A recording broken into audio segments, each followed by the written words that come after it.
Hello and good evening everyone. I am Nitika and I welcome you all to yet another episode of Bulldose Topic of the Week series. And in today's episode, we are going to cover the most talked about report of 2023, that is the ASER report. So recently, the 17th Annual Status of Education Report, also popularly known as the ASER Report 2022, was released by the NGO Pratham, which highlights the impact of the pandemic on the education. So this report unveiled that the enrollment of children in the pandemic time, of course, during the pandemic time of 2020 to 2022, there has been a significant rise in the enrollment in the government schools on one hand, while at the same time there has been some learning gaps found at the foundational levels. So firstly, let's talk about the ASER report, what this report is all about. So ASER, it is an annual citizen-led household survey that aims to understand whether the children in rural India are enrolled in the schools and whether they are learning properly or not. So ASER's main objective is to find out that if the children in the rural areas, in the rural districts of India, are they enrolled in the schools, are they properly attending the classes, are they attaining a numeracy or even the readability levels or not. So for this, the ASER report was, firstly, it came out from the year 2005, and since then every year we are getting a hand-on experience of the children studying in the rural India and about their literacy level at a very, of course, at the quite a mirror image that this report is actually providing. So it is like, of course, the reports like these, they help in giving a quite positive or even a transparent feedback about the government schemes that are being implemented in the same genre. So for example, we have various government schemes going on currently. For example, FLM scheme, Nipun, National Education Policy, Nishtha, and even Diksha portal. So all these schemes are majorly dedicated towards the increasing the foundational literacy of the rural India, of course the urban as well as the rural India. So are these schemes performing well? So the reports like ASER, they provide a very transparent feedback about these programs being implemented in the rural India. So ASER, like I had mentioned, it has been conducted ever since 2005 in all the rural districts of India, and by now it is considered as the largest citizen-led survey in India. Right. So under this ASER report, of course the age group have been divided in a way that the class 3, class 5, class 8 students and class 10 students, their basic arithmetic, their reading skills, their subtraction, division, of course basic numeracy skills and basic understanding skills are being evaluated through this ASER report. So yes, it is almost you can say that it is to check the literacy of the children in the rural India, definitely. Now speaking about the NGO Pratham, as we know and we have heard of this name quite more often. So Pratham is one of the largest NGO in India, which is co-founded by Madhav Chauhan and Farida Lambe, and they are working towards providing the quality education to the underprivileged children in India.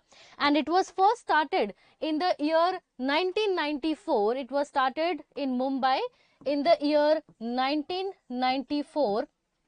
And ever since, they have been supporting the underprivileged or the slum children of the rural India, not only in rural India, rather the underprivileged children across all the districts. Nearly 23 states the NGO has its presence, and they are catering to the needs of the underprivileged children to impart the basic education which every children, of course, as per our fundamental rights, it is imperative imperative for all the children of India to attain a certain level of education, right? So even their Pratham's mission is that every child in school and learning well, which means that they are not only enrolled in school, they are learning at par excellence as well. So which is the mission, or you can say motto, of NGO Pratham.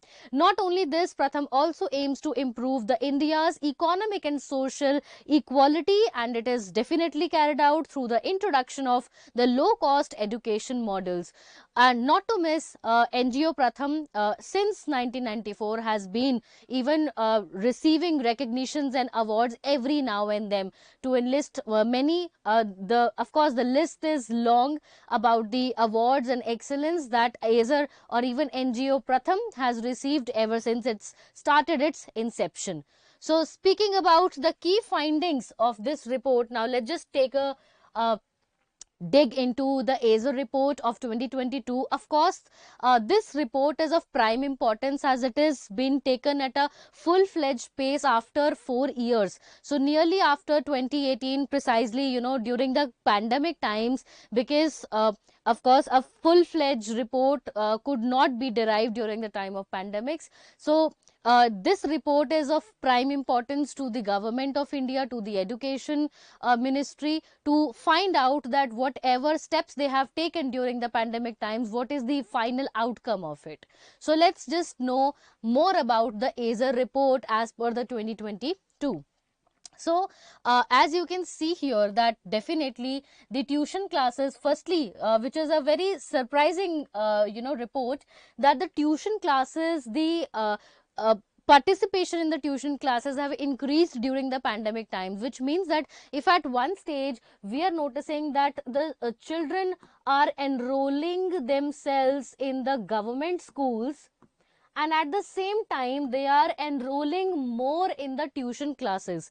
Of course, the reason could be that in the tuition classes the children are getting more flexibility as compared to the schools, even because during the pandemic times, because of the economic paucity among many people have lost their jobs and they had economic crisis during that time, and private tuition centers have given them liberty to pay the installments in after, let's say, 2 or 3 months, or there could be delay in the payment of tuition fees as well.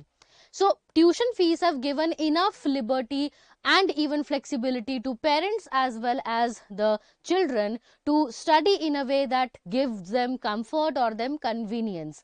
Whereas at the same time, in the schools, as we know, that there are no such liberties and flexibilities given to the ward, which has caused a gap in the private schools and the tuition centers.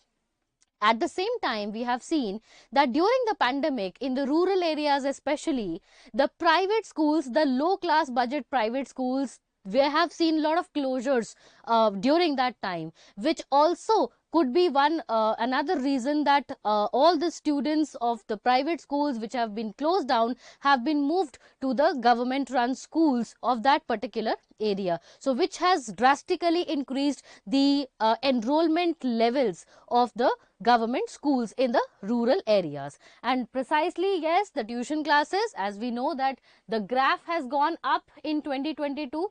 If I just rub it up, so you can see that in 2010 it was 22.5, while in 2022 you can see that 30.5%, which is a noted increase in the proportion of children who are attending the private tuition classes outside of the school, right?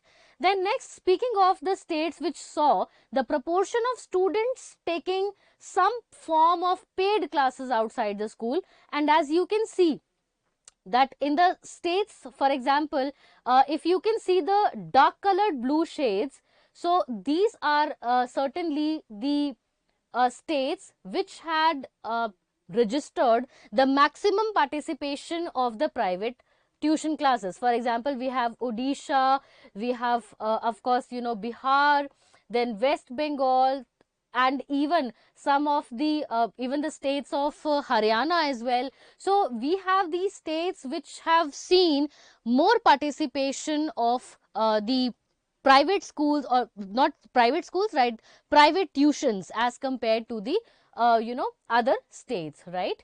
Now next, the attendance stays stable. So attendance patterns both for children and teachers have remained steady over the time, and the report stated that 72% of children, they have attended the schools during this timeline. Now of course, these states of Uttar Pradesh, Bihar and Madhya Pradesh, the attendance rate was quite 50 to 60%. But if we see the dark green areas or the green areas, if you see, so they have the attendance beyond 80%, and all the green states, you can see here that they have the good percentage of attendance in their schools, right? Now next, speaking of the school facilities, so nationally there were minor improvements have been shown in nearly all the regions, all the areas which are related to definitely the school infrastructure, which we may say. So the toilet for girls, nearly 68.4% of the schools, they have usable girls toilets in 2022, and definitely it has gone up from the 2018 comparative year, which, like I had mentioned, why 2018, because this report is actually in a full-fledged manner, it is coming out after 4 years, or the data has been collected in full and fledged manner after the pandemic. So it is compared with 2018 levels, so definitely it has gone up. Speaking of the libraries, also in 2018 it was merely 36.9%, but now also it has gone to 44%. The libraries again have increased. Now speaking of the playgrounds, again it has gone up from 66.5% in 2018 to 68.9. So obviously the school facilities are equally important, because here we are talking about not just the enrollment, we are talking about the learning part as well. And the students, if they learn inside the class, they learn more outside the class as well. And even these facilities are for their personal hygiene only, like the presence of toilets, libraries and playground. It is equally important for their physical health, right? So rise in the presence of smartphones, of course, that we know that nearly 3/4 of all the houses, they said that they had a smartphone due to the pandemic, of course, and even it has been quite made mandatory to access all the reading materials so that they could study while sitting at their home during the pandemic times. So 74.8% households said that they have smartphones in 2022, compared to only 36% in the 2018. Just 36% had smartphones in 2018, but now it has gone up to 74.8%. So that was a brief about the availability of smartphones. Then next, 88.1% of these households had now internet available, which is also a big number. That the internet penetration in the rural districts have also gone up due to pandemic. Of course, the availability of the textbook materials and everything has been provided. The classroom services have been provided through the internet mode. So the internet penetration has also gone up during the pandemic. So this is definitely a blessing in disguise, right? Now next, if we talk about a bit of a trend, if you could just read it, I'll just tell you.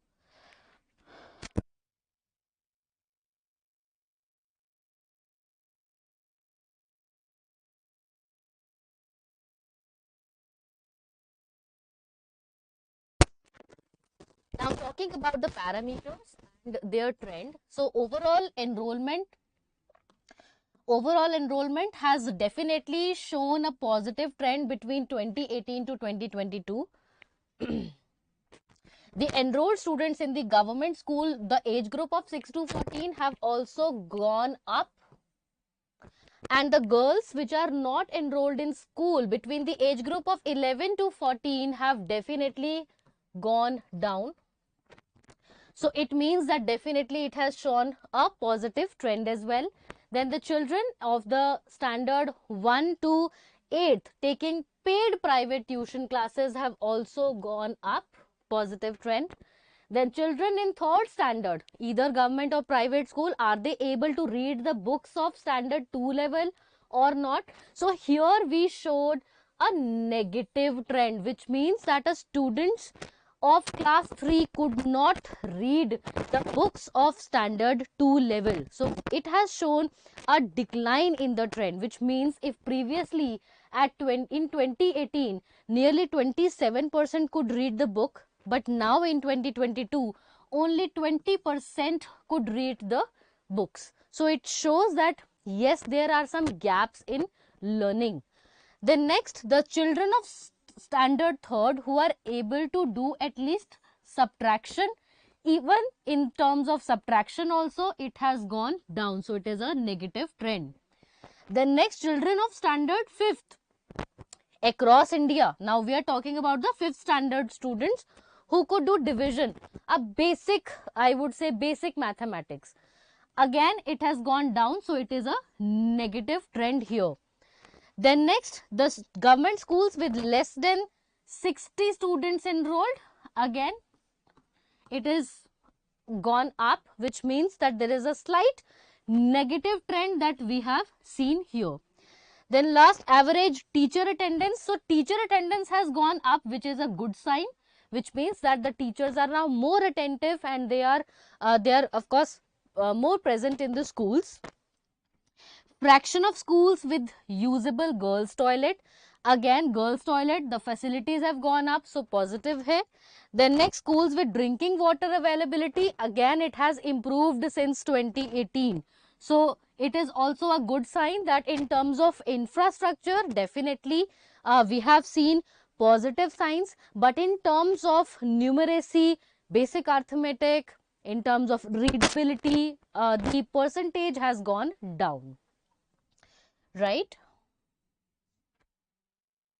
Then next, the proportion of children in the government schools, they have definitely gone up from 75.6 to 72.9% in 2022.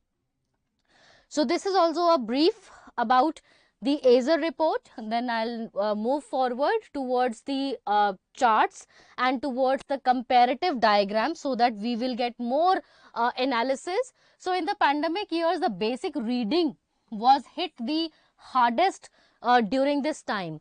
So between the 2020, 2018, 2022, if you could see that if I talk about the blue category, so it is the ability to at least read at the grade 2 level. As you can see that earlier 27% students could read a below category, a below standard books, but now it has gone down to 20%.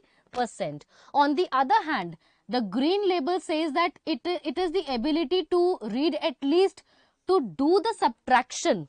So it has also gone down, that is from 28% to 25.9%. So this shows that somewhere there is a gap in the learning. There are some you can say, of course, the standard 3 to 5. So these standards are most crucial standards of a child's growing stage, and their basic numeracy, addition, subtraction, division is, of course, it is the base of your even life learnings.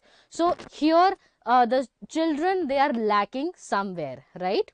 Now if I talk about the states, so we have of course the proportion of girls aged between 15 to 16 who are not in school has dropped since 2018. So this is one unique finding in the ASER report, that the girls of the older age group, that is 15, 16, 17, it has been found that they have been dropped off from the school. The reason could be that in the rural areas, the child marriage is quite prevalent even today. So the older females, they might have got married and opted out from the school so that, they could discontinue their learning from school and have been pushed towards the marriage. So even from 2018 to 2022, there has been a drop in the enrollment of the girls of age group 15-16 years. Right? Then moving on further. All right. Now, speaking of the states, so the proportion of kids taking the paid tuitions has increased, of course, and the significant changes have been seen in the states of Bihar, Nagaland, Jharkhand, Manipur, UP, Assam, and at the all India level, definitely it is there. And next, if I talk about, the other areas, for example, the states which shows a decline of more than 10 percentage from the 2018 levels. So we have the states like Kerala, Himachal Pradesh and Haryana, where we have found out that the children of class 3 could not read the books of class 2 level. So the majority drops, or the majority percentage drops, have been found in the Kerala, Himachal Pradesh and from the Haryana. So even the states like Gujarat, Himachal Pradesh and Andhra Pradesh, so even these states have shown the major proportion of the students enrolled in class 5th who can who could barely read the class 2 text material. So even the majority of the class 5th students of these three states have shown a drop, which means that they could not read the class 2 level books, right? So ultimately, if if we talk about a basic reading level, so if you are at a higher standard and if you are unable to read the basic textbooks of your lower standard, then it is assumed that you must not have attended the classes properly, or there must be some gaps in your learning. You were not attentive, you could not understand, there are some problems in your learning. So the reports like these, they give you a reality check that by mere promoting to higher classes will not give you a sense of basic numeracy or readability levels. Ultimately, you have to work hard on the students, and even students have to reciprocate in a way that they must focus on learnings rather than promoting to the higher classes. So even like today we have this policy of no fail policy till the class 5th, and now it has been extended to class 8th also. So this no fail policy ultimately means that even if a student is failing, so then he or she must be given an opportunity to improve his scores. So improving the module scores are also there, and it is given as a complementary an opportunity for the students to perform better in the exam, and that they should not be repeating that particular academic year. So even after so many liberties given to the students, sometimes there are some gaps in teaching, they are unable to understand the concept, there are some issues in delivering the lecture. So even the pupil tutor relationship is also important in terms of learning. So all these factors play a crucial role in the learning abilities of a child.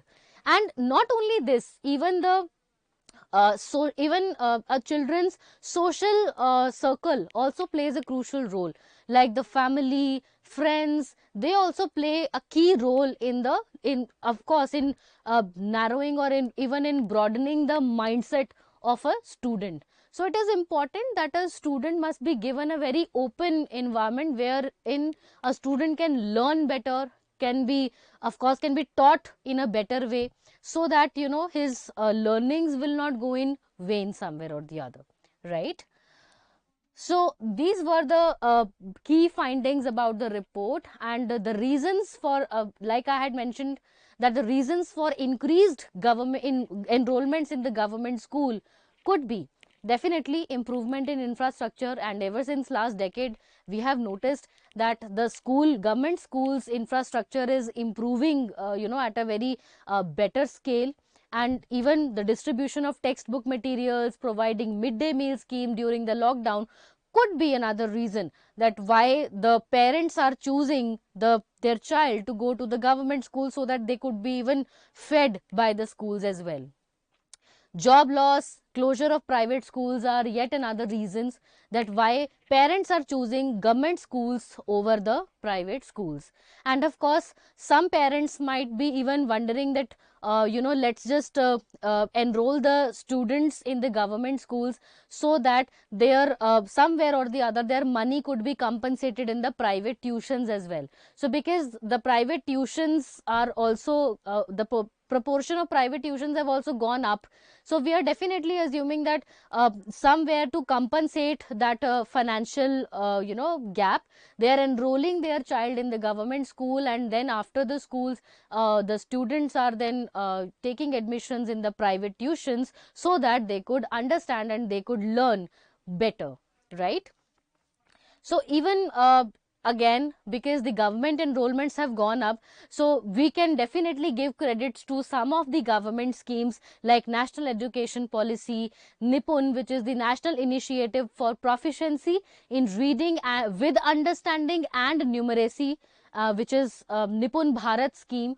It is to improve and enhance the numeracy and reading ability of a child, and it is in line with the ASER report only, because from 2005 it has been observed that the basic numeracy and readability levels have not been significantly going up. So in tune to this report, Nipun Bharat and Foundation Literacy and Numeracy Mission was launched by the was actually launched by the government of India to improve the numeracy and the basic understanding skills of the student, right?